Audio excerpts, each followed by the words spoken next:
परिवार को और आप सभी श्रोताओं को जय श्री कृष्ण, जय श्री कृष्ण, जय सिया राम, जय श्री राम, जय श्रीमन नारायण, जय श्रीमन नारायण, जय जय श्री राधे। जय श्री राम। ठाकुर जी की बड़ी कृपा है, होली के इन पावन दिवसों में हम आप सब लोग श्रीधाम वृंदावन की पावन भूमि पर विराजमान हैं। यमुना जी का पावन तट है, राधा रमण बाधा हरण प्रभु की पावन सन्निधि है। 65 दिन ऐसे ही रहना है, पूरा जीवन ऐसे ही रहना है। अरे तब तक कथा सुनते रहेंगे नाथ, क्या अर्थ है इसका? बिना रंगाए मैं घर नाए जाऊं, बीत जाए चाहे सारी उमरिया। हम कथा सुनते ही रहेंगे। हम यहाँ भी आ गए, हम अगली कथा में भी पहुंच जाएंगे। हम उससे अब इसका मतलब ये नहीं कि अपने काम धंधा छोड़ के आओ, तो करो, थोड़ा बहुत तो धन कमाना ही है, परंतु हम तो आएंगे, जहां अवसर मिलेगा वहां पहुंच जाएंगे। व्यास जी पूछने लग जाए, अरे भाई तुम हर दूसरी तीसरी कथा में दिखते हो, 2-4 ऐसे हमारे वैष्णव हैं, खूब अच्छे व्यापारी हैं, लेकिन हर कथा में उनका दर्शन मुझे हो ही जाता है। लगभग हर कथा में आते हैं, चाहे 1 दिन 2 दिन 3 दिन। उनके लिए यही पंक्ति है, बिना रंगाए मैं घर ना ही जाऊं। अभी तक रंगे ही नहीं है तो हम कैसे चले जाएं वापस घर? कैसे तृप्ति हो जाए नाथ? अभी तक पिया श्याम पिया नेत्रों को, हृदय को स्पर्श नहीं हुए हैं। हम कैसे तृप्ति मान लें एक ही कथा में? बीत जाए चाहे सारी उमरिया, अपने ही रंग में रंग दे पिया मोहे। बहुत सुंदर भाव है। तो आज हम गिरधर लाल जी के इस होली उत्सव के विश्राम में यही प्रार्थना कर रहे हैं कि नाथ आप बस ये कृपा करना कि आप रंग दीजिए। और अब कभी कभी एक मन में भाव और आता है,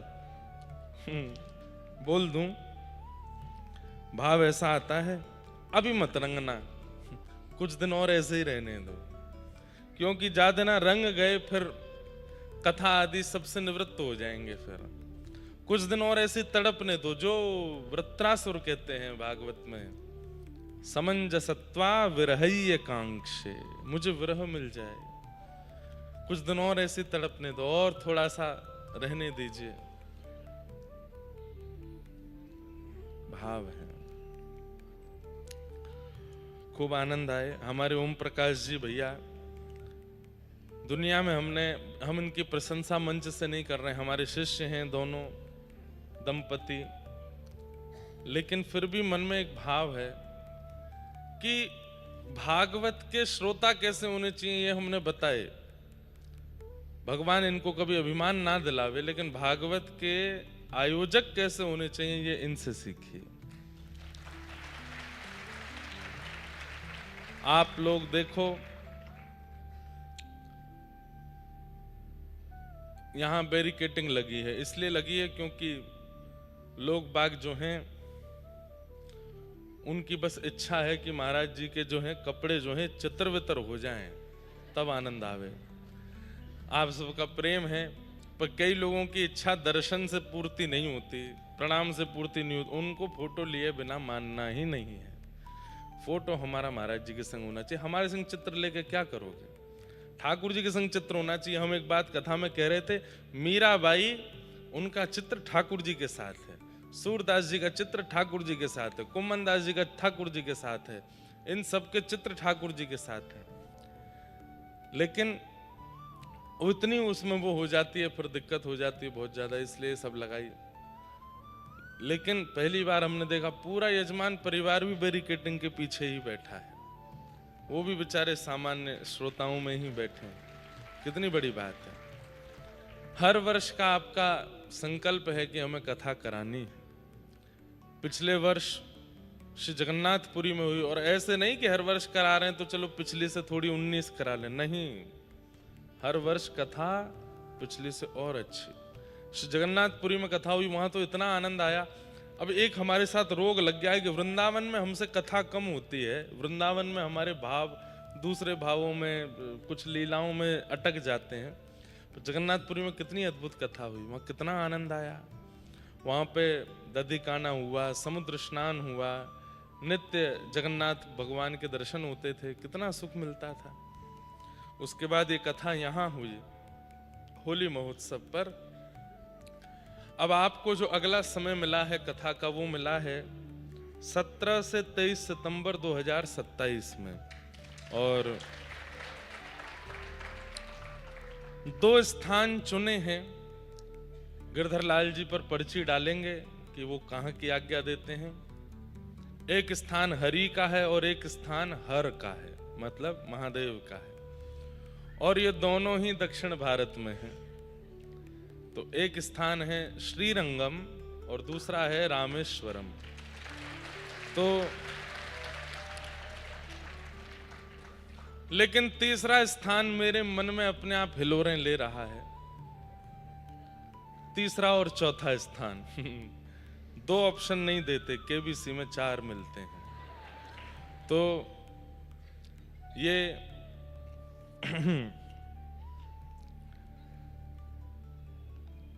केबीसी नहीं है, केबीके है, KBKS। कौन बनेगा कथा श्रोता? तो 2 नहीं होने चाहिए, 4 ऑप्शन। तो गिरधर लाल जी कहेंगे दारी क्यों लेके 2 ही आए हो, 4 तो 2 कम से कम, तो एक मैं उसमें से निकालूं। तो उसमें भी हरिहर हैं। श्रीरंगम हरि का क्षेत्र है, हमारी परंपरा का प्रमुख स्थान है। और रामेश्वरम दक्षिण में तीर्थ है। 2 स्थान जो चित्त में हमारे आ रहे हैं, एक है मल्लिकार्जुन, वो भी दक्षिण में ही है, हैदराबाद के पास में है। और चौथा स्थान है श्री वेंकटेश तिरुपति बालाजी। तो इस बार पर्ची भी तिरुपति जी की आई थी, गिरधर लाल जी की, लेकिन सब लोगों का भाव था कि बहुत दूरी हो जाएगी, तो आप तो लाल जी का उत्सव चित्रकूट में करिए। और फिर अनुज जी व्यवस्था प्रमुख थे बरसाना उत्सव के, तो उन्होंने तो गिरधर लाल जी को जो है थोड़ी सी घूस खिला दी थी कि आप चित्रकूट ही आएंगे अगले वर्ष।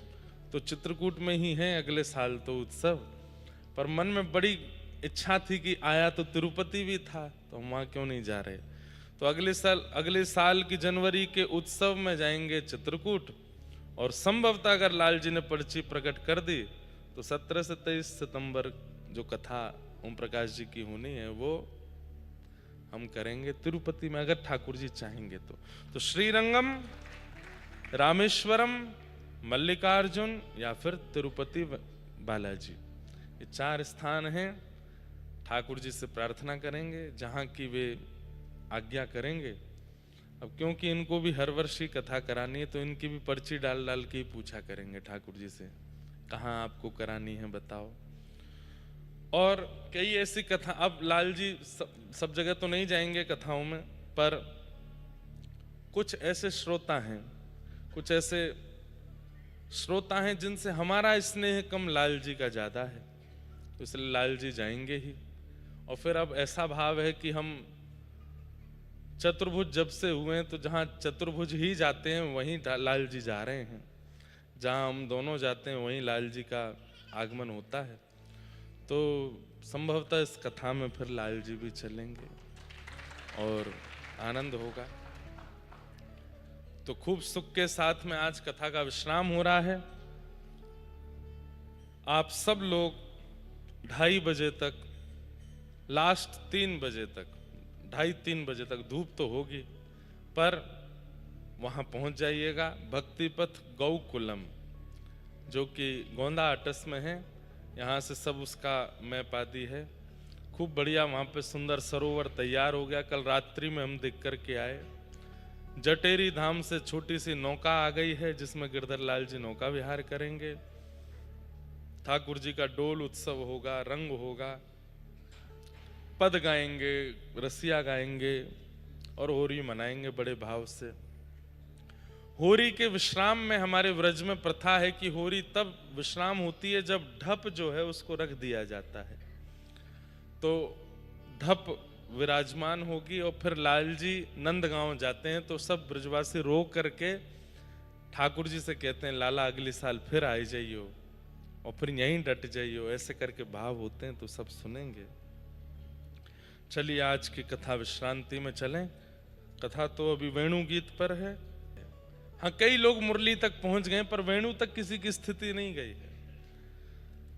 तो ये 3 स्वरूप हैं ठाकुर जी के, क्योंकि वेणु अधिकतर ठाकुर जी किशोरी जी के भाव से ही बजाते हैं, उन्हीं के भाव से ही बजाते हैं। तो कल हम लोग वेणु श्रवण कर रहे थे, वेणु गीत। गोपियां अपने घरों में बैठ कर के ठाकुर जी की मधुर झांकी का दर्शन करती हैं और ठाकुर जी के आसपास हो रही गतिविधियों का अनुभव करती हैं, और उन्हीं गतिविधियों को यहां पर श्री शुकाचार्य जी वेणु गीत के माध्यम से श्रवण करा रहे हैं। भगवान ने वेणु गीत के माध्यम से गोपियों को सुख प्रदान किया। तत्पश्चात कालिया नाग का दमन किया। भगवान गौचारण करके एक दिन आ रहे थे, तभी ब्रजवासी सब 56 भोग बना रहे थे। ठाकुर जी ने जाकर के सब ब्रजवासियों से पूछा कि आप ये 56 भोग किन के लिए बना रहे हैं। तब नंद बाबा ने कहा, पर्जन्यो भगवान इंद्रो मेघास्तस्यात्ममूर्तयः ते विवर्षन्ति भूतानां प्रीणनं जीवनं पयः। हम लोग पर्जन्य यानी कि इंद्र भगवान की पूजा करते हैं ताकि वो इंद्र अतिवृष्टि, अनावृष्टि, ओलावृष्टि से हमारे खेतों की रक्षा करें। खेत में फसल होगी, फसल कटेगी तो अनाज आएगा, और फिर उसी फसल से चारा बन करके गैयाओं को जाएगा। गैया पाएगी तो उसके थनों में दूध बनेगा। अरे लाला, हमारो तो घर ही इंद्र की कृपा से चल रहे हो है, या हमारे हम इंद्र को पूजन करें 56 भोग लगा के। सब ब्रजवासियों ने जब ये बात सुनी, बहन यहीं बैठ जाओ, हाँ ये आपके लिए ही है आसन। तो क्या निवेदन कर रहे थे? हाँ, इंद्र की कृपा से हमारो घर चल रहा है।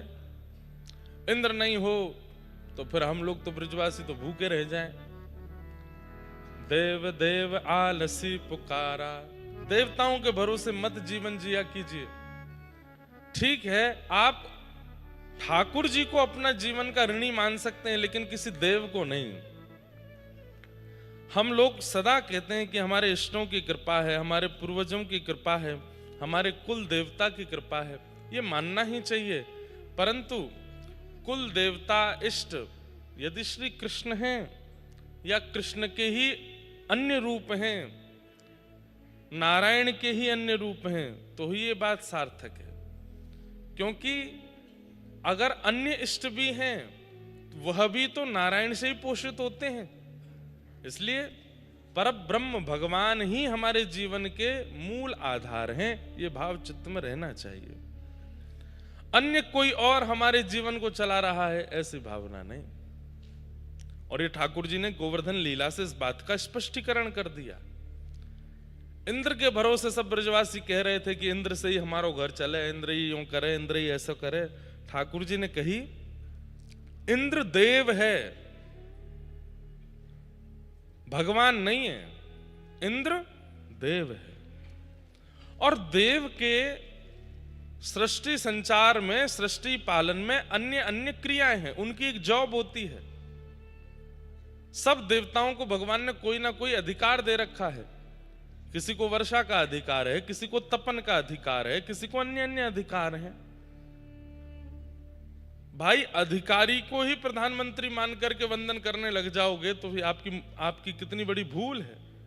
प्रधानमंत्री प्रधानमंत्री है, अधिकारी अधिकारी है। हाँ, वो बात अच्छी है कि प्रधानमंत्री से आप नित्य नहीं मिल सकते, तो अधिकारी से मेल जोल करते रहा करो, पर मन में ये तो भाव रहेगा ही ना, प्रधानमंत्री तो प्रधानमंत्री है, ये तो छोटे अधिकारी हैं। हाँ, इनसे हमारा काम जरूर बनता है, पर प्रधानमंत्री तो वही है ना। पर आप अधिकारी को ही प्रधानमंत्री मानने लग गए हो, उसी को ही वंदन करते हो, तो ये तो आप भूल कर रहे हो। ठीक वैसे ही भगवान ने यहां इंद्र मान मर्दन करके ब्रजवासियों को यही समझाया कि इंद्र देवता है, भगवान नहीं। ध्यान से सुनिएगा, नित्य वंदन करने का अधिकार किसको है? मतलब नित्य वंदन किसको करना चाहिए? जो हमारा भाग्य बदलना जानता हो, जिसमें भाग्य बदलने की सामर्थ्य हो, उसको नित्य वंदन करना है। देवता भाग्य नहीं बदल सकते। भाग्य बदलने की सामर्थ्य केवल और केवल श्रीमन नारायण में है, वही श्री कृष्ण है, उनमें है। उनके अलावा वही राम कृष्ण, वही नारायण के जितने भी रूप, ये भाग्य बदल सकते हैं। देव भाग्य नहीं बदल सकते।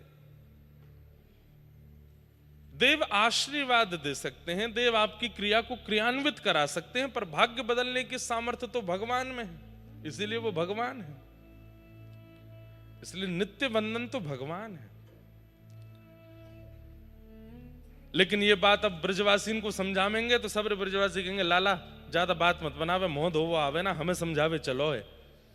7 साल के ठाकुर जी, अब 7 साल का बालक अगर ज्ञान की बात करे तो सबसे पहले बड़े बूढ़े के व्यंग्यात्मक हंसी निकलते हैं।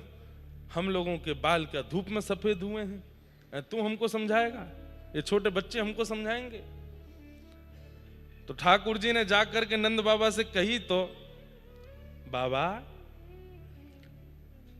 कर्मणा जायते जंतु कर्मणैव विलीयते, सुखम दुखम भयम क्षेमम कर्मणैवाभिपद्यते। नंद बाबा, ये देवताओं के भरोसे रहवे थे कछु कामनाओं में, कर्म करना पड़े, कर्म से भाग्य का निर्माण होता है। आप कर्म नहीं करोगे, देवता के भरोसे पड़े रहोगे तो इंद्र रोटी बना के नहीं जाएंगे, इंद्र भोजन करा के नहीं जाएंगे, आपको स्वयं ही कर्म करना पड़ेगा। मुझे कभी कभी लगता है ठाकुर श्री कृष्ण से ज्यादा लॉजिकल मैंने आज तक भगवान ही नहीं देखे। इतने लॉजिकल बातें करते हैं, स्पष्ट कह रहे हैं, बोले कर्म करोगे तो सुख दुख सब मिल जाएगा, और कर्म नहीं करोगे देवताओं के भरोसे पड़े रहोगे, यहाँ पे फूल चढ़ाया हो, यहाँ पे ये चढ़ाया हो, वहां पे वो कर आओ, यहाँ पे नारियल बांधे आओ, यहाँ पे ये वाला कपड़ा बांधे आओ, यहाँ पे चद्दर चढ़ाया आओ, कुछ नहीं होगा। करी गोपाल की सब हो, वही होगा जो ठाकुर जी ने सोच रखा होगा। व्यक्ति बेचारा 4 धाम यात्रा करने के लिए गया, लेकिन उसके प्राण निकलने हैं तो निकल ही जाएंगे। अब कोई यूं दोष दे दे, बताओ धाम यात्रा करने गए, हमारे संबंधी के प्राण चले गए, भगवान ने उसके प्राण ले लिए। नहीं, उसके प्राण निकलने तय थे। ठाकुर जी को बहुत मनाओगे तो आपके जीवन में कोई संकट नहीं आएगा, विपत्ति नहीं आएगी, आपके जीवन में बहुत स्मूथनेस आ जाएगी, ऐसा बिल्कुल नहीं है।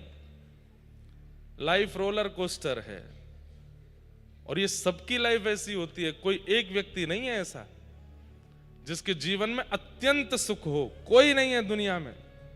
सब यही, बस यही चल रहा है सबका। किसी किसी का ऐसे ऐसे भी घूम जाता है, उल्टा पुल्टा हो जाता है। किसी की चीखें ज्यादा सुनाई देती हैं, कोई आंख बंद कर लेता है। पर सबकी लाइफ रोलर कोस्टर है। रोलर कोस्टर जानते हैं? हम तो विदेश में बैठे थे एक बार नहीं बैठा तो बहुत बार, ऊधमी तो हम हैं ही। पहले पिताजी के संग जाते थे कथाओं में विदेश, हम कथा तो करते नहीं थे तो क्या करें, वहां यही ढूंढते थे कि कहाँ ऊधम होगा। तो एक बार हम पिताजी को भी ले गए। कनाडा में एक जगह है वंडरलैंड, तो हम गए, पिताजी चलो 2 दिन खाली हैं, अगली कथा बाद में है। प्रयास तो हमने बहुत किया कि हम अपने जैसा ऊधम उनको भी सिखाएं, लेकिन उनके गुरुदेव की उन पे बड़ी कृपा है, तो हम ले गए। अब जैसे ही पार्किंग लॉट में खड़े हुए तो चीखों की आवाज आई। तो कई रोलर कोस्टर होते हैं, वो होता है उसका दायरा, उससे बाहर तक जाते हैं, तो वो हमारी गाड़ी के ऊपर से ही जा रहा था ऐसे घूम के। तो जैसे ही पिताजी निकले तो ऊपर से वो ऐसे लोग गए चीखते हुए, पता हुआ राम राम राम, ये क्या था? मैंने पिताजी इसमें ही तो बैठना है, सुन वापस बैठ भीतर, अभी चलो यहां से, बिल्कुल नहीं जाना है। माताजी को फोन करके खूब डांट पड़वाई मुझे, बोले कहाँ लेके गया था मुझको, देखो लाला अभी नट बोल्ट ढीले है जाए, ये सबरे गिर जाए नीचे तो। मैंने कहा पिताजी ऐसे तो हवाई जहाज में अगर कुछ हो गया, वो गिर गया तो सफर करना बंद कर दें। तो बोले वो तो देखो एक साधन है यहां से वहां जाने का, इसका क्या है? मैंने कहा ये भी साधन है कष्ट से सुख में जाने का। तो कहने की बात, अभी रंग जी का ब्रह्मोत्सव शुरू होगा, वहां मेला लगता। पहले बचपन में बहुत जाते थे रंग जी के मेला में, खूब झूला झूलते थे। हमारे भारत के 2-3 ही प्रसिद्ध झूला हैं, एक तो वो है गोल गोल घूमता है, एक वो है वो ऐसे जाता है। ये 2 ही झूले प्रसिद्ध हैं भारत में। एक कुछ साल पहले वो आ गया था, उसमें वो डिस्को डांस जैसा होता है, आगे पीछे फेंकता है। पर भारत के झूलों पे भरोसा कम है, कहीं नट निकल गया तो हम सबका जीवन झूला ही है, सबका जीवन झूला है। जैसे झूला धीमे धीमे शुरू होता है तो अच्छा लगता है, लेकिन जैसे ही वो गति पकड़ता है और जैसे ही गति उसकी तेज होती है तो बस लगता है कि अब प्राण चले जाएंगे। तब मन बुद्धि चित्त सब केवल राम राम जपता है, सबके जीवन में आता है। और एक बात आपको बहुत बहुत लॉजिकल बात बताऊं, हम सबका जीवन 10-10 वर्षों में विभाजित है। 10 years of learning, 10 years of earning। अब ये आपको विचार करना है, आप लगा लीजिए आंकड़ा, नहीं तो आपकी अगर अर्निंग चल रही है, खूब कमाई चल रही, कब अर्निंग का मतलब पैसे की कमाई नहीं होता, अर्निंग का मतलब प्रेम भी मिल रहा है, संपत्ति भी मिल रही है, जो चाह रहे हैं वो मिल रहा है, पढ़ाई भी हो रही है, मित्रगण भी मिल रहे हैं, धन भी आ रहा है। तो फिर अनुमान लगाओ कब से चल रहा है ये सब? तब से चल रहा है। तो बस फिर आगे इतने साल और है, 10 साल बाद फिर वही चीज क्या होगी? अब लर्निंग होगी, अब आप सीखोगे। 10 साल आपके सीखने के होते, और वो 10 साल अर्निंग वाले ज्यादा अच्छे नहीं होते, 10 साल लर्निंग वाले अच्छे होते हैं। उसमें दुविधाएं बहुत होती हैं, पर उन्हीं 10 सालों में सीखी हुई चीज से आप 10 साल कमाई करते हो। तो 10-10 साल में हमारा जीवन विभाजित होता है, और ये सबके साथ है, मेरे साथ भी है, आपके साथ भी, यहाँ बेटा हर व्यक्ति के साथ है। हमने 2015 में कथा प्रारंभ की, पर हमारी कथा सुनना शुरू लोगों ने 2024-25 में किया, उससे पहले लोग नहीं सुनते थे। जबकि ऐसी ही कथा, यही भाव अब सुनने लगे। तो मैंने भी उस चीज को एनालाइज किया, और ये ठाकुर जी ने सबके साथ किया है। लेकिन एक जगह आकर के ये फिलॉसफी भी शून्य हो जाती है। कहां? जब किसी व्यक्ति के जीवन में केवल और केवल तन राधारमण, मन राधारमण, जीवन राधारमण, सर्वस्व राधारमण, जब कृष्ण तन कृष्ण मन कृष्ण ही हमारो धन, आठों याम ऊधों हमें कृष्ण ही सो काम है, जिसका सर्वस्व श्री कृष्ण हो जाते हैं, उसकी जीवन में ये 10-10 वर्ष वाली लर्निंग अर्निंग से सब तो हो जाती है शून्य। फिर तो वहां लर्निंग अर्निंग नहीं चलती, वहां केवल फिर डिवोशन ही है। 10 साल डिवोशन, नेक्स्ट ईयर 10 साल और अच्छा डिवोशन, उसके 10 साल और ज्यादा बढ़िया डिवोशन। वहां तो केवल और केवल फिर भक्ति ही रहती है, वहां लर्निंग अर्निंग वाला सिस्टम नहीं रहता। दीन कहे धनवान सुखी, धनवान कहे सुख राजा को भारी, राजा कहे महाराजा सुखी, महाराजा कहे सुख इंद्र को भारी, इंद्र कहे चतुरानन को सुख, ब्रह्म कहे सुख विष्णु को भारी, तुलसीदास विचार कहे हरि भजन बिना सब जीव दुखारी। कोई तन दुखी कोई मन दुखी, कोई धन बिन रहत उदास, थोड़े थोड़े सब दुखी, सुखी कृष्ण के दास, सुखी राम के दास। सबसे ज्यादा सुखी कौन है इस वक्त? यदि पूछा जाए सबसे ज्यादा सुखी कौन है, वो पीछे वाले भैया से लेके मुझ तक हम जो बैठे हैं, हम सबसे ज्यादा सुखी हैं। इससे ऊंचा सुख नहीं है संसार में कोई, सत्य मान लीजिएगा आप। इस प्रांगण में बैठा हर व्यक्ति जिस भाव का अनुभव इस वक्त कर रहा है, इससे ऊंचा, इससे श्रेष्ठ, इससे बढ़िया करोड़ों की कमाई करने के बाद भी सुख नहीं मिल सकता जो यहां बैठ के आपको मिल रहा है। और यहां बैठ करके मुझे मिल रहा है, ये सबसे बड़ा सुख है। वास्तव में यह है कि हम लोग समझ ही नहीं पाए, हम सुख के पीछे भाग रहे थे। सुख हमारी डेस्टिनी थी ही नहीं, सुख हमारी डेस्टिनेशन है ही नहीं। हमारी डेस्टिनेशन है शांति। हमें सुख नहीं चाहिए। आपको सुख चाहिए? नहीं नहीं, अभी सुन के मना मत करो, चाहिए ही सबको, सुख चाहिए। चलो ले चलते हैं आपको दुबई। अभी तो कल तो मिसाइल गिर गई वहां पे। दुबई नहीं, कहीं और चलते हैं। कहां चलोगे बताओ? चलो आपको ले चलते हैं सिंगापुर। हाँ, सिंगापुर के महंगे वाले होटल में ले चलते हैं, सुख देते हैं आपको। बढ़िया बड़ी लंबी चौड़ी वाली गाड़ी आएगी, उसमें बैठ करके जाना, बढ़िया जूस पीते हुए वहां जाकर के होटल में रुक जाना, सबसे ऊपर वाले कमरे में। वहां से पूरा समुद्र दिखाई देगा। उस कमरे में गद्दा ऐसा होगा महाराज कि एक बार जोर से कूदे तो एक दो बार तो यूं ही उछल जाओगे। और फिर सब भोजन फ्री, मेन्यू फ्री आपके लिए, जो खाना चाहो खाओ, धुआंधार उड़ाओ महाराज। लेकिन एक दिन, 2 दिन, 3 दिन, 4 दिन, ज्यादा से ज्यादा 5 दिन, फिर क्या होगा? चलो भैया अब मन नहीं लग रहा है यहाँ पे, अब इच्छा पूरी। क्यों? सुख तो दे रहे हैं आपको।